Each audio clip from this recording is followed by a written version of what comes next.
ਤਾਣ ਦੀਵਾਨ ਤੂੰ ਹੈ ਮੇਰੇ ਸੁਆਮੀ। ਮੈਂ ਤੁਧ ਆਗੇ ਅਰਦਾਸ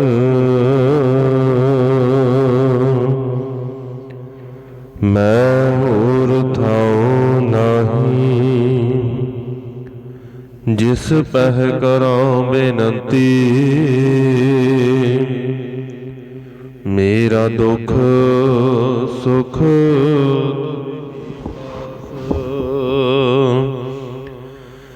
ਮੈਂ ਹੋਰ ਥਾਉ ਨਾਹੀ। ਜਿਸ ਪਹਿ ਕਰੋ ਬੇਨਤੀ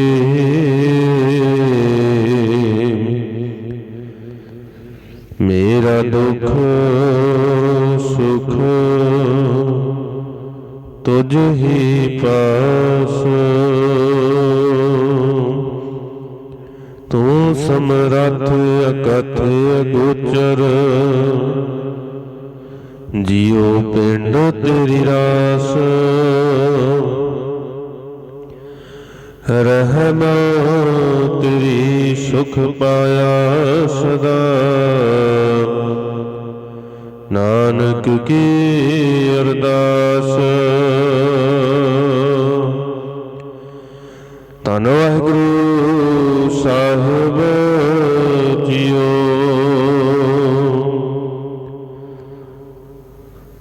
ਬਿਰਥੀ ਸਾਖਤ ਕੀ ਅਰਜਾ ਸਾਚ ਬਿਨਾ ਕਹਵਤ ਸੂਚਾ। ਬਿਰਥੀ ਸਾਖਤ ਕੀ ਅਰਜਾ ਸਾਚ ਬਿਨਾ ਕਹਵਤ ਸੂਚਾ। ਬਿਰਥਾ ਨਾਮ ਬਿਨਾ ਤਨ ਅੰਧ ਮੁਖ ਆਵਤ ਤਾਕੈ ਦੁਰਗੰਧ। ਬਿਨ ਸਿਮਰਨ ਦਿਨ ਰੈਨ ਬ੍ਰਿਥਾ ਬਿਹਾਏ। ਮੇਘ ਬਿਨਾ ਜੋ ਖੇਤੀ ਜਾਏ। ਗੋਬਿੰਦ ਭਜਨ ਬਿਨਾ ਬ੍ਰਿਥੇ ਸਭ ਕਾਮ। ਜਿਉ ਕਿਰਪਨ ਕੇ ਨਿਰਾਰਥ ਨਾਮ। ਧਨ ਧਨ ਤੇ ਜਨ ਜਿਹ ਕਟ ਬਸਿਓ ਹਰ ਨਾਉ। ਨਾਨਕ ਤਾਕੈ ਬਲ ਬਲ ਜਾਉ। ਧਨ ਧਨ ਤੇ ਜਨ ਜਿਹ ਘਟ ਬਸਿਓ ਹਰ ਨਾਉ। ਨਾਨਕ ਤਾਕੈ ਬਲ ਬਲ ਜਾਉ। ਵਾਹਿਗੁਰੂ ਜੀ ਕਾ ਖਾਲਸਾ ਵਾਹਿਗੁਰੂ ਜੀ ਕੀ ਫਤਿਹ। ਪਰਮ ਸਨਮਾਨਯੋਗ ਜੁਗੋ ਜੁਗ ਅਟਲ ਚਵਰ ਛਤਰ ਸਿੰਘਾਸਨ ਦੇ ਮਾਲਕ ਵਾਲੀਏ ਕੁਲ ਆਲਮ ਹਜ਼ੂਰੇ ਅਨਵਰ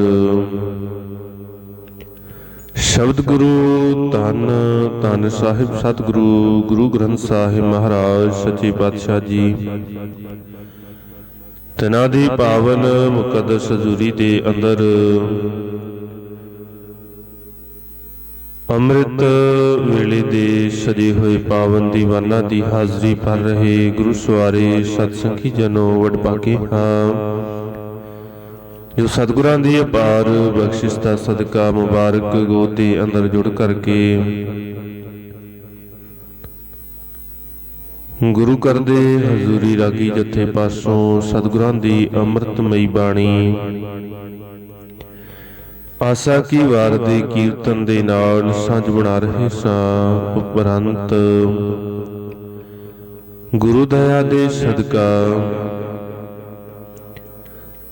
ਚੱਲ ਰਹੀ ਪਾਵਨ ਬਾਣੀ ਸ੍ਰੀ ਸੁਖਮਨੀ ਸਾਹਿਬ ਜੀ ਦੀ ਲੜੀਵਾਰ ਵਿਚਾਰ ਦੇ ਨਾਲ ਸਾਂਝ ਬਣਾਉਣ ਦਾ ਸੁਭਾਗ ਸਮਾਂ ਪ੍ਰਾਪਤ ਹੋ ਰਿਹਾ ਹੈ। ਇਸ ਲੜੀ ਦੇ ਤਹਿਤ ਪਿਛਲੇਰੇ ਦੀਵਾਨਾਂ ਦੇ ਅੰਦਰ ਪੰਜਵੇਂ ਅਸ਼ਟਪਦੀ ਦੇ 5 ਪਾਵਨ ਪਦਿਆਂ ਦੀ ਵਿਚਾਰ ਆਪ ਸੰਗਤਾਂ ਦੇ ਨਾਲ ਸਾਂਝ ਬਣਾਈ। ਅਗਲੇ ਰਾਜ 6 ਨੰਬਰ ਪਦਾ ਜਿਸ ਦਾ ਪਾਠ ਆਪ ਜੀਆਂ ਦੇ ਨਾਲ ਸਾਂਝਾ ਕੀਤਾ ਹੈ, ਤਿਸ ਦੀ ਵਿਚਾਰ ਗੁਰੂ ਦਇਆ ਦੇ ਸਦਕਾ ਆਪ ਸੰਗਤਾਂ ਦੇ ਨਾਲ ਸਾਂਝ ਬਣਾਉਣੀ ਹੈ। ਨਾਲ ਹੀ ਅੱਜ ਸਾਹਿਬੇ ਕਮਾਲ ਬਾਦਸ਼ਾਹ ਦਰਵੇਸ਼ ਨੀਲੇ ਦੇ ਸ਼ਾਹ ਅਸਵਾਰ ਬਾਜ਼ਾਂ ਵਾਲੇ ਸਾਜ਼ਾਂ ਵਾਲੇ ਤਾਜ਼ਾਂ ਵਾਲੇ ਕਲਗੀਧਰ ਪਿਤਾ ਧੰਨ ਧੰਨ ਸਾਹਿਬ ਸਤਿਗੁਰੂ ਗੁਰੂ ਗੋਬਿੰਦ ਸਿੰਘ ਸਾਹਿਬ ਜੀ ਦਾ ਪਾਵਨ ਪ੍ਰਕਾਸ਼ ਸਮੁੱਚੇ ਸੰਸਾਰ ਦੇ ਅੰਦਰ ਬੜੀ ਸ਼ਰਧਾ ਭਾਵਨਾ ਦੇ ਨਾਲ ਮਨਾਇਆ ਜਾ ਰਿਹਾ ਹੈ। ਆਪ ਸੰਗਤਾਂ ਨੂੰ ਸਤਿਗੁਰਾਂ ਦੇ ਪਾਵਨ ਪ੍ਰਕਾਸ਼ ਪੁਰਬ ਦੀਆਂ ਕੋਟ ਮੁਬਾਰਕਾਂ। ਆਓ ਵਿਚਾਰਾਂ ਦੀ ਆਰੰਭਤਾ ਤੋਂ ਪਹਿਲਾਂ ਗੁਰੂ ਚਰਨਾਂ ਦੇ ਅੰਦਰ ਹਾਜ਼ਰੀ ਲਵਾਈਏ। ਸਤਿਗੁਰੂ ਆਪ ਦਇਆ ਕਰਨ, ਰਹਿਮਤ ਕਰਕੇ ਆਪਣੇ ਪਾਵਨ ਸਿਧਾਂਤ ਇਤਿਹਾਸ ਦੀ ਵਿਚਾਰ ਆਪ ਕਰਵਾ ਲੈਣ। ਆਓ ਗੁਰੂ ਚਰਨਾਂ ਦੇ ਅੰਦਰ ਹਾਜ਼ਰੀ ਲਵਾਈਏ। ਬੜੇ ਪਿਆਰ ਅਤੇ ਅਦਬ ਸਹਿਤ ਆਖੋ ਜੀ ਵਾਹਿਗੁਰੂ ਜੀ ਕਾ ਖਾਲਸਾ ਵਾਹਿਗੁਰੂ ਜੀ ਕੀ ਫਤਿਹ। ਸਭ ਦੀ ਮੁਬਾਰਕ ਬਾਣੀ ਨੇ ਸਾਨੂੰ ਜੀਉਣ ਦਾ ਇੱਕ ਨਵੇਕਲਾ ਢੰਗ ਸੰਸਾਰ ਤੋਂ ਦੱਸਿਆ ਹੈ। ਭਾਵੇਂ ਕਿ ਸੰਸਾਰ ਭਰ ਦੇ ਅੰਦਰ ਇਹ ਗੱਲ ਹਰੇਕ ਧਰਮ ਨੇ ਸਾਨੂੰ ਸਿਖਾਈ ਹੈ ਵੀ ਪਰਮਾਤਮਾ ਦੇ ਨਾਲ ਜੁੜਨਾ ਹੈ, ਰੱਬ ਜੀ ਦੇ ਨਾਲ ਸਾਂਝ ਬਣਾਉਣੀ ਹੈ, ਪਰ ਉਹਨਾਂ ਦੇ ਸਾਂਝ ਬਣਾਉਣ ਦੇ ਤਰੀਕੇ ਗੁਰੂ ਨੂੰ ਪਸੰਦ ਨਹੀਂ ਆਏ। ਸਤਿਗੁਰੂ ਨੇ ਜਿਹੜਾ ਤਰੀਕਾ ਸਾਨੂੰ ਦਿਖਾਇਆ ਹੈ, ਜੋ ਤਰੀਕਾ ਸਾਨੂੰ ਦੱਸਿਆ ਹੈ, ਗੁਰੂ ਅਰਜਨ ਪਾਤਸ਼ਾਹ ਦਾ ਪਾਵਨ ਸ਼ਬਦ ਪੜ੍ਹਦੇ ਆ ਸਭ ਨੇ ਰਹਿਮਤ ਕਰ ਦਿੱਤੀ। ਸਿੱਖੋ ਸ਼ਬਦ ਪਿਆਰੇ ਹੋ ਜਨਮ ਮਰਨ ਕੀ ਟੇਕ। ਸਭ ਕਹਿਣ ਲੱਗੇ ਗੁਰਮੁਖੋ ਰੱਬੀ ਸਿਫਤ ਸਲਾਹ ਉਹ ਸ਼ਬਦ ਗੁਰਬਾਣੀ ਤੁਹਾਡੀ ਆਦਤ ਦੇ ਵਿੱਚ ਆ ਜਾਵੇ। ਔਰ ਜਨਮ ਮਰਨ ਕੀ ਟੇਕ, ਸਾਰੀ ਜ਼ਿੰਦਗੀ ਦਾ ਆਸਰਾ ਹੀ ਬਾਣੀ ਬਣ ਜਾਵੇ। ਬਾਣੀ ਤੋਂ ਇਲਾਵਾ ਤੁਹਾਡੇ ਜੀਵਨ ਦੇ ਅੰਦਰ ਕੋਈ ਹੋਰ ਆਸਰਾ ਹੋਵੇ ਹੀ ਨਾ। ਇਹੀ ਇੱਕ ਉੱਤਮ ਆਸਰਾ ਤੁਹਾਡੇ ਜੀਵਨ ਦੇ ਅੰਦਰ ਆ ਜਾਏ, ਜਿਸ ਦੇ ਨਾਲ ਰਹਿਮਤ ਕੀ ਹੋਵੇਗੀ। ਮੁਖ ਉਜਲ ਸਦਾ ਸੁਖੀ ਨਾਨਕ ਸਿਮਰਤ ਏਕ। ਮੁਖ ਉਜਲਾ ਹੋ ਜਾਏਗਾ, ਸਦੀਵੀ ਸੁਖ ਮਿਲ ਜਾਏਗਾ। ਜ਼ਿੰਦਗੀ ਦੇ ਅੰਦਰ ਸੁਰਤ ਕਰਕੇ ਕਦੇ ਕੋਈ ਮੁਸ਼ਕਲ ਨਹੀਂ ਆਏਗੀ। ਮੁਸ਼ਕਲਾਂ ਆਉਂਦੀਆਂ ਹੀ ਉਹਨਾਂ ਦੀ ਜ਼ਿੰਦਗੀ ਦੇ ਅੰਦਰ ਨੇ। ਸੁਰਤ ਕਰਕੇ ਤੰਗ ਹੀ ਉਹ ਹੁੰਦੇ ਨੇ ਜਿਹੜੇ ਗੁਰੂ ਦੇ ਨਾਲੋਂ ਟੁੱਟ ਜਾਵਣ, ਜਿਹੜੇ ਗੁਰੂ ਦੇ ਨਾਲ ਜੁੜੇ ਰਹਿਣ। ਉਹਨਾਂ ਦੇ ਸਰੀਰ ਨੂੰ ਤਕਲੀਫ ਆ ਸਕਦੀ ਹੈ, ਪਰ ਸੁਰਤਾਂ ਨਹੀਂ ਕਦੇ ਡੋਲਦੀਆਂ। ਸਭ ਕਹਿੰਦੇ ਨੇ ਜੀਵਨ ਤੇਰਾ ਸਫਲ ਹੋ ਜਾਏਗਾ, ਸਫਲ ਹੈ ਹੀ ਉਹਨਾਂ ਦਾ। ਪ੍ਰਵਾਨ ਹੀ ਉਹ ਨੇ ਜਿਹੜੇ ਗੁਰੂ ਦੀ ਸ਼ਰਨ ਚ ਆ ਕਰਕੇ ਗੁਰੂ ਦੇ ਸ਼ਬਦ ਦੇ ਨਾਲ ਸਾਂਝ ਬਣਾ ਲੈਣ। ਜਿਨ੍ਹਾਂ ਨੇ ਗੁਰੂ ਸ਼ਬਦ ਦੇ ਨਾਲ ਸਾਂਝ ਨਾ ਬਣਾਈ, ਉਹਨਾਂ ਦੇ ਜੀਵਨ ਦੇ ਅੰਦਰ ਕਦੇ ਸੱਚ ਵੀ ਨਾ ਵਸਿਆ। ਗੁਰੂ ਸ਼ਬਦ ਤੋਂ ਬਿਨਾਂ ਸਾਡੇ ਜੀਵਨ ਦੇ ਅੰਦਰ ਸਿਰਫ ਹਨੇਰਾ ਹੈ। ਚਾਨਣ ਹੈ ਗੁਰੂ ਦੇ ਸ਼ਬਦ ਦੇ ਅੰਦਰ। ਬਾਣੀ ਦੇ ਰਾਹੀਂ ਜਿਹੜਾ ਚਾਨਣ ਸਾਨੂੰ ਮਿਲਣਾ,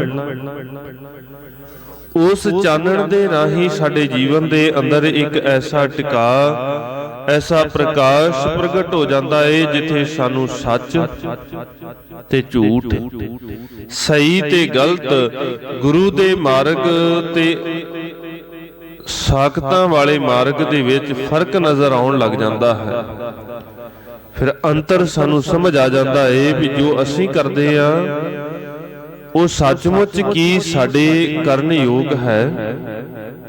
ਕਿਉਂਕਿ ਸਭ ਨੇ ਅੱਜ ਦੇ ਪਾਵਨ ਵਿਚਾਰ ਅਧੀਨ ਬੰਦੇ ਅੰਦਰ ਰਹਿਮਤ ਕੀਤੀ ਹੈ। ਬਿਰਥੀ ਸਾਕਤ ਕੀ ਆਰਜਾ, ਸਾਕਤ ਦੀ ਤੇ ਸਾਰੀ ਉਮਰ ਹੀ ਵਿਅਰਥ ਹੈ। ਸਾਕਤ ਦੀ ਤਾਂ ਸਾਰੀ ਜ਼ਿੰਦਗੀ ਵਿਅਰਥ ਹੋ ਜਾਂਦੀ ਹੈ। ਸਭ ਕਹਿੰਦੇ ਠੀਕ ਇਸ ਤਰੀਕੇ ਦੇ ਨਾਲ ਸਾਕਤ ਦੀ ਆਰਜ਼ਾ ਵਿਅਰਥ ਹੈ। ਜਿਸ ਤਰੀਕੇ ਦੇ ਨਾਲ ਕਿਸੇ ਲਾਇਬ੍ਰੇਰੀ ਦੇ ਅੰਦਰ ਕਿਸੇ ਕਿਤਾਬਾਂ ਦੇ ਢੇਰ ਦੇ ਵਿੱਚ ਵੜ ਕਰਕੇ ਚੂਹਾ ਸਾਰੀ ਰਾਤ ਮਿਹਨਤ ਕਰਦਾ ਰਹੇ, ਸਾਰੀ ਰਾਤ ਉਹ ਮਿਹਨਤ ਕਰੇ ਸਿਰਫ ਇਸ ਕਰਕੇ ਉਹਨੂੰ ਕੋਈ ਖਿਤਾਬ ਨਹੀਂ ਮਿਲ ਸਕਦਾ। ਮਿਹਨਤ ਉਹਨੇ ਬਹੁਤ ਕੀਤੀ ਹੈ, ਮਿਹਨਤ ਘੱਟ ਨਹੀਂ ਹੈ ਚੂਹੇ ਦੀ। ਸਾਰੀ ਰਾਤ ਲਾ ਕਰਕੇ ਉਹਨੇ ਕਿਤਾਬਾਂ ਕੁਤਰੀਆਂ ਨੇ, ਸਾਰੀ ਰਾਤ ਲਾ ਕਰਕੇ ਉਹਨੇ ਕਿਤਾਬਾਂ ਖਰਾਬ ਕਰ ਦਿੱਤੀਆਂ, ਪਰ ਉਹਦੇ ਨਾਲ ਉਹਨੂੰ ਕੋਈ ਵੀ ਖਿਤਾਬ ਨਹੀਂ ਮਿਲਿਆ, ਸਿਰਫ ਉਹਨੂੰ ਸਜ਼ਾ ਮਿਲੀ ਆ। ਤੇ ਸਭ ਕਹਿੰਦੇ ਨੇ ਤੇਰਾ ਵੀ ਜੀਵਨ ਕਿਤੇ ਇਦਾਂ ਦਾ ਤੇ ਨਹੀਂ, ਕਿਤੇ ਇਹ ਨਾ ਹੋਵੇ ਵੀ ਜ਼ਿੰਦਗੀ ਸਾਰੀ ਤੂੰ ਹੀ ਮਿਹਨਤ ਕਰਦਾ ਰਵੇਂ ਤੇ ਪ੍ਰਾਪਤੀ ਤੈਨੂੰ ਵੀ ਕੁਝ ਨਾ ਹੋਵੇ। ਹਾਲ ਤੇਰਾ ਵੀ ਉਹੀ ਹੋਵੇ ਵੀ ਸਾਰਾ ਕੁਝ ਕਰਨ ਤੋਂ ਬਾਅਦ ਫਿਰ ਤੈਨੂੰ ਵੀ ਸਜ਼ਾ ਮਿਲ ਜਾਵੇ। ਹੁਣ ਉਸੇ ਹੀ ਲਾਇਬ੍ਰੇਰੀ ਦੇ ਅੰਦਰ ਉਸੇ ਕਿਤਾਬਾਂ ਦੇ ਕੋਲ ਕੋਈ ਪੜ੍ਹਨ ਵਾਲਾ, ਕੋਈ ਸਕਾਲਰ, ਕੋਈ ਵਿਦਿਆਰਥੀ ਉੱਥੇ ਬੈਠਦਾ, ਸਾਰੀ ਰਾਤ ਮਿਹਨਤ ਕਰਦਾ, ਜਿਹਨੂੰ ਪਤਾ ਸੀ ਵੀ ਮਿਹਨਤ ਕਰਨੀ ਕੀ ਹੈ। ਹੋ ਸਕਦਾ ਏ ਉਹਨੂੰ ਕੋਈ ਦਿਨ ਚੜੇ, ਕੋਈ ਇਹ ਗੱਲ ਕਹਿ ਦਿੰਦਾ ਵੀ ਇਹਨੇ ਬੜੀ ਮਿਹਨਤ ਕੀਤੀ ਹੈ ਜੀ, ਕੋਈ ਉਹ ਐਸੀ ਕਾਢ ਕੱਢ ਦਿੰਦਾ ਜਿਹੜੀ ਸੰਸਾਰ ਦੇ ਭਲੇ ਦੇ ਲਈ ਹੁੰਦੀ, ਪਰ ਉਹਨੇ ਕੀਤਾ ਕੀ ਹੈ? ਚੂਹੇ ਵਾਲਾ ਜੀਵਨ ਜਿਨ੍ਹਾਂ ਦਾ ਹੈ, ਸਤਿਗੁਰੂ ਕਹਿੰਦੇ ਫਿਰ ਉਹ ਕਿਸੇ ਅਰਥ ਨਹੀਂ ਹੁੰਦਾ। ਉਹਨਾਂ ਦਾ ਜੀਵਨ ਸਾਰੀ ਜ਼ਿੰਦਗੀ ਇਦਾਂ ਹੀ ਵਿਅਰਥ ਚਲਾ ਜਾਂਦਾ ਹੈ। ਤੇ ਸਭ ਕਹਿੰਦੇ ਜੇ ਸੱਚਮੁੱਚ ਪ੍ਰਵਾਨ ਹੋਣਾ ਹੈ ਗੁਰੂ ਦੇ ਚਰਨਾਂ ਦੇ ਅੰਦਰ ਤੇ ਮਿਹਨਤ ਕਰ, ਪਰ ਕਿਤੇ ਇਹ ਨਾ ਹੋਵੇ ਵੀ ਤੇਰੀ ਉਹ ਮਿਹਨਤ ਚੂਹੇ ਵਾਲੀ ਹੋ ਜਾਵੇ, ਤੇਰੀ ਉਹ ਮਿਹਨਤ ਗੁਰਮੁਖਾਂ ਵਾਲੀ ਹੋਵੇ, ਉਸ ਬੱਚੇ ਵਾਲੀ ਮਿਹਨਤ ਹੋਵੇ। ਜਿਸ ਤਰੀਕੇ ਦੇ ਨਾਲ ਉਸ ਸਕਾਲਰ ਮਿਹਨਤ ਕਰਦਾ ਹੈ ਤੇ ਸਕਾਲਰ ਦੀ ਮਿਹਨਤ ਕਿਸੇ ਫਲ ਹੈ, ਕਿਸੇ ਅਰਥ ਹੈ, ਤੇ ਮਾਲਕ ਨੇ ਰਹਿਮਤ ਕਰ ਦਿੱਤੀ। ਸਾਕਤ ਕੀ ਆਵਰਦਾ, ਆਵਰਦਾ ਹੁੰਦੀ ਉਮਰ। ਸਭ ਕਹਿੰਦੇ ਸਾਕਤ ਕੀ ਆਵਰਦਾ ਜਾਏ ਬ੍ਰਿਥਾਰੀ, ਵਿਅਰਥ ਚਲੀ ਗਈ ਜੈਸੇ ਕਾਗਦ ਕੈ ਭਾਰ, ਮੂਸਾ ਟੂਕ ਗਾਵਾਵਤ ਕਾਮ ਨਹੀਂ ਗਾਵਾਰੀ। ਜਿਵੇਂ ਉਸ ਕਾਗਜ਼ ਦੇ ਢੇਰ ਨੂੰ ਚੂਹੇ ਨੇ ਕੁਤਰ ਕੇ ਸੁੱਟ ਦਿੱਤਾ, ਵਿਅਰਥ ਗਵਾ ਦਿੱਤਾ, ਮਿਹਨਤ ਕਿਸੇ ਕੰਮ ਨਾ ਆਈ। ਸਭ ਕਹਿੰਦੇ ਬਸ ਇਦਾਂ ਹੀ ਹੈ।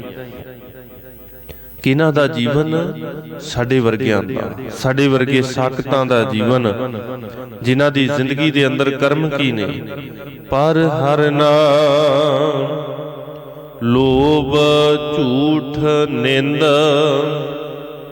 ਜਿਨ੍ਹਾਂ ਦੇ ਸੁਭਾਅ 'ਚ ਪਰਾਈਆਂ ਵਸਤਾਂ ਨੂੰ, ਪਰਾਏ ਧਨ ਨੂੰ ਹਰਨਾ, ਲਾਲਚ, ਝੂਠ, ਨਿੰਦਿਆ, ਇਵੇਂ ਹੀ ਕਰਤ ਗੁਦਾਰੀ, ਮ੍ਰਿਗ ਤ੍ਰਿਸ਼ਨਾ, ਆਸ ਮਿਥਿਆ ਮਿਠੀ, ਇਹ ਟੇਕ ਮਨ ਹੈ ਸਾਧਾਰੀ। ਧਿਆਏ ਮਿਰਗ ਨੂੰ ਜਿਸ ਤਰੀਕੇ ਦੇ ਨਾਲ ਠੱਗ ਬੂਟੀ ਚੰਗੀ ਲੱਗਦੀ ਹੈ, ਮ੍ਰਿਗ ਦਾ ਸੁਭਾਅ ਹੈ, ਉਹ ਦੌੜ ਬੜੀ ਲਾਉਂਦਾ ਹੈ, ਸਮਝਦਾ ਨਹੀਂ ਹੈ ਵੀ ਦੌੜ ਕਾਹਦੇ ਵਾਸਤੇ ਲਾ ਰਿਹਾ ਹੈ। ਉਹਦੀ ਉਦਾਹਰਨ ਦਿੰਦਿਆਂ ਸਾਹਿਬ ਨੇ ਕਦੇ ਤ੍ਰੇਹ ਦੀ ਗੱਲ ਕੀਤੀ ਹੈ, ਕਦੇ ਇਸ ਠੱਗ ਬੂਟੀ ਦੀ ਗੱਲ ਕੀਤੀ ਹੈ, ਕਦੇ ਉਹਦੇ ਅੰਦਰ ਦੀ ਤ੍ਰਿਸ਼ਨਾ ਦੇ ਅੰਦਰ ਰਚੇ ਹੋਏ ਸੁਭਾਅ ਦੀ ਗੱਲ ਕੀਤੀ ਹੈ, ਕਦੇ ਕਸਤੂਰੀ ਦੀ ਗੱਲ ਕੀਤੀ ਹੈ ਜਿਹੜੀ ਉਹਦੀ ਆਪਣੀ ਨਾਭੀ ਦੇ ਅੰਦਰ ਹੈ। ਪਰ ਉਹ ਸਾਰਾ ਕੁਝ ਲੱਭਦਾ ਬਾਹਰੋਂ ਆ, ਦੂਰੋਂ ਲੱਭਦਾ ਹੈ ਜਿੱਥੇ ਕੁਝ ਵੀ ਨਹੀਂ ਹੈ। ਸਭ ਨੇ ਤਾਂ ਹੀ ਸਾਡੀ ਗੱਲ ਬਾਰ-ਬਾਰ ਉਹਦੇ ਨਾਲ ਜੋੜ ਕਰਕੇ ਸਾਨੂੰ ਕਿਹਾ, ਇਹ ਭਲਿਆ ਕਿਤੇ ਤੇਰਾ ਜੀਵਨ ਵੀ ਇਦਾਂ ਦਾ ਤੇ ਨਹੀਂ, ਕਿਤੇ ਸਾਰੀ ਜ਼ਿੰਦਗੀ ਤੂੰ ਹੀ ਤਾਂ ਨਹੀਂ ਇੰਝ ਹੀ ਕੱਢ ਦਿੱਤੀ ਵੀ ਦੂਰ ਕਿਤੇ ਦਿਸਦਾ ਹੋਵੇ ਤੈਨੂੰ ਪਾਣੀ ਤੇ ਦੌੜ ਜਾਣਾ ਹੈ। ਲੱਗਦਾ ਹੈ ਨਾ ਸਾਨੂੰ ਉਸ ਹਿਰਨ ਦੇ ਵਾਂਗ, ਜਿਵੇਂ ਹਿਰਨ ਨੂੰ ਲੱਗਦਾ ਹੈ ਵੀ ਦੂਰ ਪਾਣੀ ਹੈ, ਜਦੋਂ ਦੌੜ ਕੇ ਜਾਂਦਾ ਹੈ ਤੇ ਉੱਥੇ ਪਾਣੀ ਨਹੀਂ, ਸਿਰਫ ਰੇਤਾ ਹੈ ਤੇ ਰੇਤਾ ਦੇ ਉੱਤੇ ਜਦੋਂ ਧੁੱਪ ਪੈਂਦੀ ਹੈ, ਲਿਸ਼ਕ ਪੈਂਦੀ ਹੈ ਤੇ ਉਹ ਪਾਣੀ ਪ੍ਰਤੀਤ ਹੋਣ ਲੱਗ ਜਾਂਦੀ ਹੈ। ਉੱਥੋਂ ਪਹੁੰਚਣ ਤੋਂ ਬਾਅਦ ਥੋੜਾ ਜਿਹਾ ਹੋਰ ਦੌੜ ਲਾਉਂਦਾ ਹੈ, ਦੂਰ ਦੇਖਦਾ ਹੈ ਤੇ ਉੱਥੇ ਪਾਣੀ ਨਜ਼ਰ ਆਉਂਦਾ ਹੈ। ਦੌੜਦਿਆਂ ਦੌੜਦਿਆਂ ਇਦਾਂ ਹੀ ਅਖੀਰ ਉਹਦੀ ਉਸ ਰੇਗਿਸਤਾਨ ਦੇ ਵਿੱਚ ਮੌਤ ਹੋ ਜਾਂਦੀ ਹੈ, ਕਿਉਂਕਿ ਪਾਣੀ ਮਿਲਿਆ ਹੀ ਨਹੀਂ। ਦੌੜਨ ਕਰਕੇ ਹੋਰ ਜ਼ਿਆਦਾ ਸਰੀਰ ਤੰਗ ਹੋ ਗਿਆ। ਅਸੀਂ ਵੀ ਇੰਝ ਹੀ ਕਰਦੇ, ਦੌੜ ਜ਼ਿਆਦੀ ਲਾ ਲੈਨੇ। ਦੇਖੋ ਜੀ, ਫਲਾਣੇ ਦੇ ਕੋਲ ਸੁੱਖ ਹੈ, ਜਿਹੜੀਆਂ ਚੀਜ਼ਾਂ ਉਹਦੇ ਕੋਲ ਨੇ ਉਹ ਸਾਡੇ ਕੋਲ ਆ ਜਾਣ ਫਿਰ ਸੁੱਖ ਮਿਲ ਜਾਏਗਾ, ਉਹ ਆ ਜਾਂਦੀਆਂ ਨੇ। ਫਿਰ ਥੋੜਾ ਜਿਹਾ ਗਾਂ ਦੇਖਦੇ ਆ, ਅਜੇ ਆਨੰਦ ਨਹੀਂ ਆਇਆ, ਇਸ ਤੋਂ ਉੱਚੇ ਵਾਲੇ ਦੇ ਵੱਲ ਵੇਖ ਲੈਨੇ ਆ, ਫਿਰ ਉਹ ਮਿਲ ਜਾਵੇ, ਉਹ ਮਿਲਦਾ ਏ, ਫਿਰ ਹੋਰ ਥੋੜਾ ਜਿਹਾ ਤਾਂ ਦੇਖ ਲੈਨੇ ਆ। ਸਾਰੀ ਜ਼ਿੰਦਗੀ ਇੰਝ ਹੀ ਦੌੜ ਲਾਉਂਦਿਆਂ ਨਿਕਲ ਜਾਂਦੀ ਹੈ, ਪ੍ਰਾਪਤੀ ਕੁਝ ਵੀ ਨਾ ਹੋਈ, ਖਟਿਆ ਕੁਝ ਵੀ ਨਾ ਗਿਆ। ਜਿਨ੍ਹਾਂ ਨੇ ਦੌੜਾਂ ਲਾਈਆਂ ਉਹਨਾਂ ਨੂੰ ਪ੍ਰਾਪਤੀ ਕੁਝ ਨਹੀਂ ਹੋਈ। ਜਿਹੜੇ ਗੁਰੂ ਸ਼ਰਨ ਚ ਆ ਗਏ ਨੇ ਉਹਨਾਂ ਦੇ ਜੀਵਨ ਦੇ ਅੰਦਰ ਟਿਕਾਈ ਇਹਨਾਂ ਆ ਗਿਆ ਵੀ ਜੀਵਨ ਸੱਚਮੁੱਚ ਹੀ ਪਿਆਰ ਵਾਲਾ ਬਣ ਗਿਆ ਤੇ ਸਹਿਬ ਦੇ ਦਰ ਤੋਂ ਸਾਰੀਆਂ ਹੀ ਰਹਿਮਤਾਂ ਖੱਟ ਲਈਆਂ। ਸਾਰਾ ਕੁਝ ਹੀ ਗੁਰੂ ਨੇ ਦੇ ਦਿੱਤਾ, ਏਡੀ ਰਹਿਮਤ ਕੀਤੀ ਹੈ ਗੁਰੂ ਨੇ ਸਾਡੇ ਉੱਤੇ। ਸਤਿਗੁਰੂ ਕਲਗੀਧਰ ਪਾਤਸ਼ਾਹ ਦਾ ਜੀਵਨ ਪੜ੍ਹਦੇ ਆ, ਇੱਕ ਬੜੀ ਕਮਾਲ ਦੀ ਘਟਨਾ ਹੁੰਦੀ ਹੈ। ਭਾਈ ਕਾਹਨ ਸਿੰਘ ਨਾਭਾ ਦਾ ਮਹਾਨ ਕੁਸ਼ ਪੜ੍ਹੀਏ, ਉਹਦੇ ਵਿੱਚ ਇੱਕ ਕਵੀ ਦਾ ਜ਼ਿਕਰ ਆਉਂਦਾ ਹੈ ਜਿਹਦਾ ਨਾਮ ਹੈ ਕਵੀ ਹੀਰ। ਬੜੇ ਗਰੀਬ ਪਰਿਵਾਰ ਦੇ ਵਿੱਚ ਜਨਮ ਲਿਆ, ਵਡੇਰਿਆਂ ਨੇ ਮਿਹਨਤਾਂ ਕੀਤੀਆਂ ਪਰ ਖਟਿਆ ਕੁਝ ਨਾ। ਅਖੀਰ ਵਕਤ ਆਇਆ, ਮਾਂ-ਬਾਪ ਚੜਾਈ ਕਰ ਗਏ ਨੇ। ਕਵੀ ਹੀਰ ਦੀ ਹਾਲਤ ਬੜੀ ਮੰਦੀ ਹੈ, ਗਰੀਬੀ ਬਹੁਤ ਹੈ ਜੀਵਨ ਦੇ ਅੰਦਰ, ਤੇ ਉਸ ਗਰੀਬੀ ਦੇ ਕਰਕੇ ਸਾਰੀ ਜ਼ਿੰਦਗੀ ਖੁਆਰ ਹੋ ਰਹੀ ਹੈ, ਦੁਖੀ ਬਹੁਤ ਹੈ ਤੇ ਹਰੇਕ ਉਪਾਅ ਕਰਦਾ ਹੈ, ਕਿਸੇ ਉਪਾਅ ਦੇ ਨਾਲ ਪ੍ਰਾਪਤੀ ਕੁਝ ਨਹੀਂ ਹੋ ਰਹੀ। ਪਰ ਮਾਲਕ ਨੇ ਰਹਿਮਤ ਕੀਤੀ, ਇੱਕ ਗੁਣ ਬਖਸ਼ਿਆ ਹੈ, ਕਵੀ ਬੜਾ ਆਲਾ ਦਰਜੇ ਦਾ ਹੈ, ਕਵੀ ਬੜਾ ਵਧੀਆ ਹੈ। ਪਰ ਕਵੀ ਤਾਂ ਵਧੀਆ ਏ, ਜਿੱਥੇ ਵੀ ਜਾਂਦਾ ਏ, ਹੁਣ ਪਹਿਰਾਵਾ ਇਦਾਂ ਦਾ ਏ, ਦਰਬਾਨ ਹੀ ਧੱਕਾ ਮਾਰ ਦਿੰਦਾ ਹੈ, ਵਿਦਵਾਨ ਕੋਲ ਬੈਠਣ ਨਹੀਂ ਦਿੰਦੇ। ਸਾਰਾ ਕੁਝ ਕਰ ਲਿਆ ਪਰ ਪ੍ਰਾਪਤੀ ਕੁਝ ਨਹੀਂ ਹੋ ਰਹੀ। ਅਖੀਰ ਇੱਕ ਵਕਤ ਆਇਆ, ਏਡਾ ਕੋ ਨਿਰਾਸ਼ ਹੋ ਗਿਆ ਵੀ ਖਾਣ ਨੂੰ ਕੁਝ ਹੈ ਨਹੀਂ, ਕੱਪੜੇ ਕੋਈ ਚੰਗੇ ਨਹੀਂ, ਜਿੱਧਰ ਨੂੰ ਜਾਂਦਾ ਹੈ ਉਧਰੋਂ ਹੀ ਧੱਕੇ ਮਿਲਦੇ ਨੇ, ਕੋਈ ਸੁਣ ਕੇ ਵੀ ਰਾਜ਼ੀ ਨਹੀਂ ਹੈ। ਰਾਜੇ ਦੇ ਦਰਬਾਰ ਵਾਲੇ ਪਾਸੇ ਨੂੰ ਜਾਂਦਾ ਹੈ, ਦਰਬਾਰ ਧੱਕੇ ਮਾਰ ਦਿੰਦਾ ਹੈ ਵੀ ਤੂੰ ਸੁਣਾਏਗਾ ਹੁਣ। ਰਾਜੇ ਦੇ ਕੋਲ ਏਡੇ ਕਮਾਲ ਦੇ ਕਵੀ ਨੇ, ਤੂੰ ਸੁਣਾਏਗਾ ਇਦਾਂ ਦੇ ਪਹਿਰਾਵੇ ਚ, ਪਾਟੇ ਕੱਪੜਿਆਂ ਚ ਆ ਕੇ ਤੂੰ ਕਹਿੰਦਾ ਮੈਂ ਰਾਜੇ ਨੂੰ ਕਵਿਤਾ ਸੁਣਾਉਣੀ ਹੈ। ਦਰਬਾਨ ਮੋੜ ਦਿੰਦਾ ਹੈ। ਵਿਦਵਾਨ ਬੈਠੇ ਹੋਣ, ਉਹਨਾਂ ਦੀ ਮੰਡਲੀ ਦੇ ਵਿੱਚ ਜਾ ਕਰਕੇ ਕਿਤੇ ਗੱਲ ਕਵੇ ਵੀ ਮੈਂ ਕਵਿਤਾ ਸੁਣਾਉਣੀ ਹੈ, ਉੱਥੇ ਵੀ ਇਹੀ ਜਵਾਬ ਮਿਲਦਾ ਹੈ ਵੀ ਤੂੰ ਹੁਣ ਸਾਡੇ ਨਾਲ ਬੈਠੇਂਗਾ, ਤੂੰ ਸੁਣਾਏਗਾ ਸਾਨੂੰ। ਤੇ ਅਖੀਰ ਉੱਥੋਂ ਵੀ ਮੁੜ ਆਉਂਦਾ ਹੈ। ਇੱਕ ਦਿਨ ਬੈਠਾ ਹੈ, ਬੈਠੇ ਹੋਏ ਨੂੰ ਬੜੀ ਨਿਰਾਸ਼ਾ ਹੈ, ਮਨ ਦੇ ਅੰਦਰ ਨਿਰਾਸ਼ ਹੋ ਕੇ ਬੈਠਾ ਹੈ।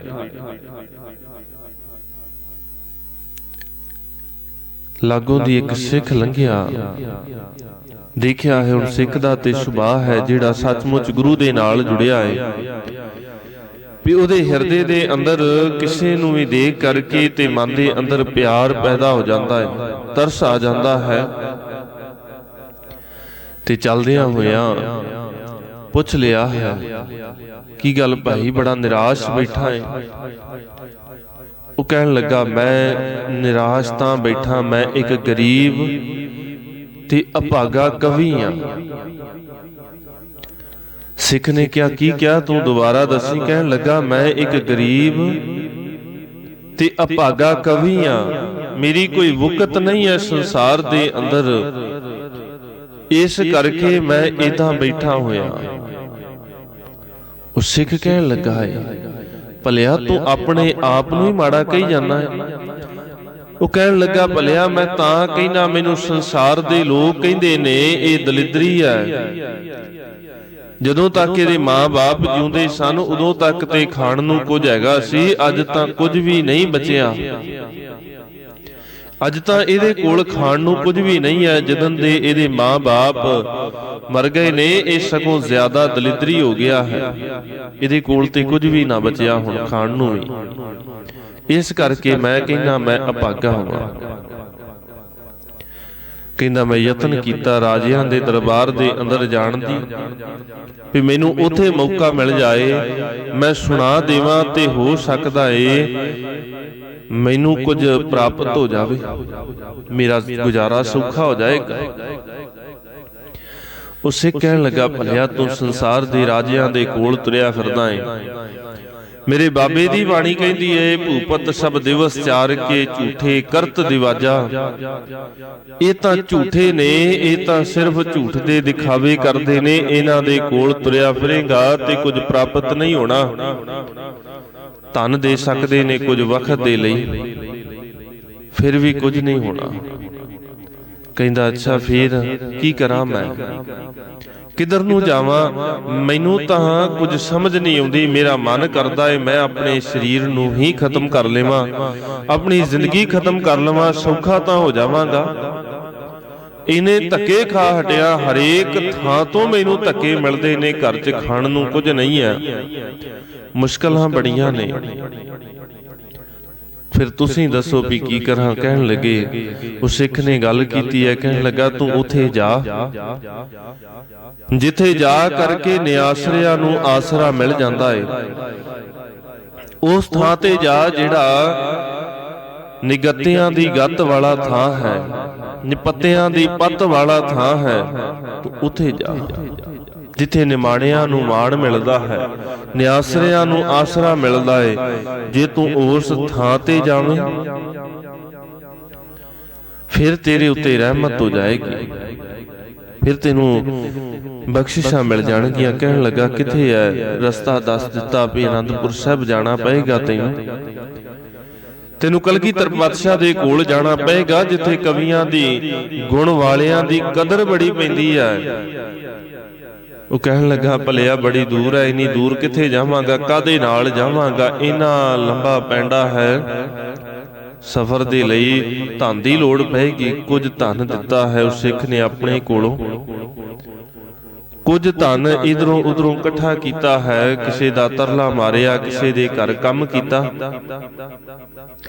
ਥੋੜਾ ਧਨ ਇਕੱਤਰ ਹੋ ਗਿਆ, ਤੁਰ ਪਿਆ ਹੈ ਆਨੰਦਪੁਰ ਸਾਹਿਬ ਵਾਲੇ ਪਾਸੇ ਨੂੰ। ਜਾਂਦਿਆਂ ਬੜਾ ਘੱਟ ਭੋਜਨ ਛਕਿਆ ਹੈ, ਕੱਪੜੇ ਹੈ ਨਹੀਂ, ਜਿਹੜੇ ਪਾਏ ਨੇ ਉਹ ਮੈਲੇ ਨੇ, ਵਟ ਪਏ ਹੋਏ ਨੇ, ਟਾਕੀਆਂ ਲੱਗੀਆਂ ਹੋਈਆਂ ਨੇ। ਪਹੁੰਚਦਾ ਹੈ ਅਖੀਰ, ਜਦੋਂ ਪਹੁੰਚਿਆ ਤੇ ਜਾ ਕੇ ਦੇਖਿਆ ਏ ਉੱਥੇ ਤਾਂ ਸਿੱਖ ਬੈਠੇ ਹੋਏ ਨੇ, ਕਵੀ ਦਰਬਾਰ ਲੱਗਾ ਹੋਇਆ ਏ, ਤੇ ਉਸ ਦਰਬਾਰ ਦੇ ਅੰਦਰ ਬੈਠਣ ਵਾਲੇ ਉਹਨਾਂ ਨੇ ਤਾਂ ਪਹਿਰਾਵੇ ਸ਼ਾਹੀ ਪਹਿਨੇ ਹੋਏ ਨੇ, ਬਾਦਸ਼ਾਹਾਂ ਵਰਗੇ ਤਾਂ ਉਹਨਾਂ ਕਵੀਆਂ ਦੇ ਪਹਿਰਾਵੇ ਨੇ।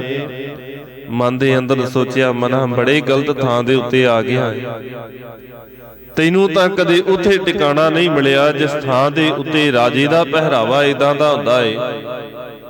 ਅੱਜ ਤਾਂ ਤੂੰ ਇੰਨੇ ਗਲਤ ਥਾਂ ਦੇ ਉੱਤੇ ਆ ਗਿਆ ਏ, ਇੱਥੇ ਤਾਂ ਕਵੀਆਂ ਦੇ ਪਹਿਰਾਵੇ ਰਾਜਿਆਂ ਵਰਗੇ ਨੇ, ਤੇ ਸ਼ਹਿਨਸ਼ਾਹ ਦਾ ਜਿਹੜਾ ਸੁਣ ਰਿਹਾ ਹੈ, ਜਿਹਦੇ ਕੋਲ ਮੈਨੂੰ ਭੇਜਿਆ ਸੀ, ਉਹਦਾ ਪਹਿਰਾਵਾ ਤਾਂ ਰਾਜਿਆਂ ਤੋਂ ਵੀ ਤਾਂ ਦਾ ਏ। ਅੱਜ ਤਾਂ ਨਾ ਕਈ ਵਾਰ ਮਨ ਦੇ ਅੰਦਰ ਖਿਆਲ ਆਉਂਦਾ, ਜਦੋਂ ਇਤਿਹਾਸ ਤੇ ਇਹ ਬੋਲ ਪੜ੍ਹੀਦੇ ਆ ਫਿਰ ਮਨ ਦੇ ਅੰਦਰ ਇਹ ਖਿਆਲ ਆਉਂਦਾ ਏ ਵੀ ਸਾਡੇ ਅੰਦਰ ਇਹ ਬਿਰਤੀਆਂ ਕਿਹਨੇ ਪਾ ਦਿੱਤੀਆਂ, ਕਿਹਨੇ ਸਾਨੂੰ ਇਹ ਗੱਲਾਂ ਸਿਖਾ ਦਿੱਤੀਆਂ? ਸਾਹਿਬ ਨੇ ਗੱਲ ਕਹੀ ਹੈ, ਪਹਿਰਾਵਾ ਚੰਗਾ ਹੋਣਾ ਚਾਹੀਦਾ ਹੈ, ਪਹਿਰਾਵਾ ਸੋਬਰ ਹੋਣਾ ਚਾਹੀਦਾ ਹੈ। ਪਰ ਇਹ ਤਾਂ ਕਿਤੇ ਨਹੀਂ ਸੀ ਕਿਹਾ ਵੀ ਜੇ ਸਮਰੱਥਾ ਹੋਵੇ ਤਾਂ ਵੀ ਪਾਟੇ ਪਾ ਕੇ ਤੁਰੇ ਫਿਰੇ। ਸਤਿਗੁਰੂ ਨੇ ਕਿਤੇ ਨਹੀਂ ਕਿਹਾ ਸੀ। ਪਹਿਰਾਵੇ ਦੀ ਕਿਤੇ ਗੱਲ ਕੀਤੀ ਹੈ ਤੇ ਸਾਹਿਬ ਨੇ ਸਿਰਫ ਇੰਨੀ ਗੱਲ ਕੀਤੀ ਹੈ, ਬਾਬਾ ਹੋਰ ਪਹਿਨਣ ਖੁਸ਼ੀ ਖੁਆਰ, ਜਿਤ ਪਹਿੰਦੇ ਤਨ ਪੀੜੀਐ ਮਨ ਮਹਿ ਚਲੈ ਵਿਕਾਰ। ਵੀ ਪਹਿਰਾਵਾ ਇਦਾਂ ਦਾ ਨਾ ਹੋਵੇ ਜਿਹੜਾ ਸਰੀਰ ਨੂੰ ਢੱਕਦਾ ਨਾ ਹੋਵੇ, ਪਹਿਰਾਵਾ ਇਦਾਂ ਦਾ ਨਾ ਹੋਵੇ ਜਿਹੜਾ ਤੇਰੀ ਸੁਰਤ ਦੇ ਅੰਦਰ ਵਿਗਾੜ ਪੈਦਾ ਕਰਦਾ ਹੋਵੇ, ਪਹਿਰਾਵਾ ਇਦਾਂ ਦਾ ਨਾ ਹੋਵੇ ਜਿਹੜਾ ਕਿਸੇ ਦੀ ਸੁਰਤ ਦੇ ਅੰਦਰ ਦਾ ਵਿਗਾੜ ਪੈਦਾ ਕਰਦਾ ਹੋਵੇ। ਅੱਜ ਤੱਕ ਤੇ ਕੋਈ ਭਾਈ ਪ੍ਰਚਾਰਕ, ਕੋਈ ਕੀਰਤਨੀ ਜਥੇ ਵਾਲਾ, ਕੋਈ ਢਾਡੀ ਕਵੀਸ਼ਰ ਚੱਜ ਦਾ ਪਹਿਰਾਵਾ ਪਾ ਲੇ ਤੇ ਉਸੇ ਵੇਲੇ ਕਹਿਣ ਲੱਗ ਜਾਂਦੇ ਬੜੀ ਮੋਟੀ ਕਮਾਈ ਕਰਨ ਲੱਗ ਗਿਆ, ਬੜੀ ਮੋਟੀ ਕਮਾਈ ਕਰਨ ਲੱਗ ਗਿਆ, ਏਡੇ ਮਹਿੰਗੇ ਕੱਪੜੇ ਪਾਉਣ ਲੱਗ ਗਿਆ। ਭਲੇ ਉਹ ਗੁਰੂ ਨਾਨਕ ਪਾਤਸ਼ਾਹ ਦੇ ਸਿੱਖ ਆ, ਕਲਗੀਧਰ ਪਾਤਸ਼ਾਹ ਦੇ ਸਿੱਖ ਆ, ਜਿਹੜੇ ਕਲਗੀਧਰ ਪਾਤਸ਼ਾਹ ਦੇ ਦਰਬਾਰ ਦੇ ਅੰਦਰ ਕਵੀ ਵੀ ਆਉਂਦੇ ਨੇ, ਹਾਥੀਆਂ ਤੇ ਚੜ੍ਹ ਕੇ ਆਉਂਦੇ ਨੇ। ਤੇ ਹਾਥੀ ਉਸ ਵਕਤ ਸਾਰਿਆਂ ਤੋਂ ਮਹਿੰਗੀ ਸਵਾਰੀ ਹੈ ਤੇ ਰਾਜਿਆਂ ਦੀ ਸਵਾਰੀ ਹੈ। ਤੇ ਸਾਹਿਬ ਦੇ ਦਰ ਦੇ ਅੰਦਰ ਕਵੀ ਆਉਂਦੇ ਨੇ ਤੇ ਹਾਥੀਆਂ ਦੇ ਉੱਤੇ ਆਉਂਦੇ ਨੇ। ਵੈਸੇ ਅੱਜ ਤਾਂ ਸਾਡੇ ਕੋਲ ਕਵੀਆਂ ਦਾ ਕੋਈ ਹੈ ਹੀ ਨਹੀਂ, ਵੀ ਸਾਨੂੰ ਸਤਿਕਾਰ ਹੀ ਨਹੀਂ ਹੈ ਕਵੀਆਂ ਦਾ। ਬਾਕੀ ਤਾਂ ਹੋਰ ਬੜਾ ਜ਼ੋਰ ਲਾ ਲਿਆ ਸੀ, ਪਰ ਸਾਹਿਬ ਨੇ ਬੜਾ ਪਿਆਰ ਦਿੱਤਾ ਹੈ ਕਵੀਆਂ ਨੂੰ। ਕਲਗੀਧਰ ਪਾਤਸ਼ਾਹ ਦੇ ਦਰਬਾਰ 'ਚ ਜਾ ਕੇ ਜਿੱਦਾਂ ਜਿੱਦਾਂ ਦੇਖਦਾ ਏ ਉਦਾਂ ਉਦਾਂ ਕਹਿੰਦਾ ਏ ਵੀ ਬੜੇ ਗਲਤ ਥਾਂ ਤੇ ਆ ਗਿਆ, ਪਹੁੰਚਿਆ ਹੈ ਪਿੱਛੇ ਬੈਠ ਗਿਆ। ਕਵੀ ਕਵਿਤਾ ਸੁਣਾ ਰਿਹਾ ਏ, ਕਵਿਤਾ ਸੁਣਾਈ ਹੈ ਉਹਨੇ ਤੇ ਸਤਿਗੁਰੂ ਨੇ ਮੋਹਰਾਂ ਦਿੱਤੀਆਂ ਨੇ।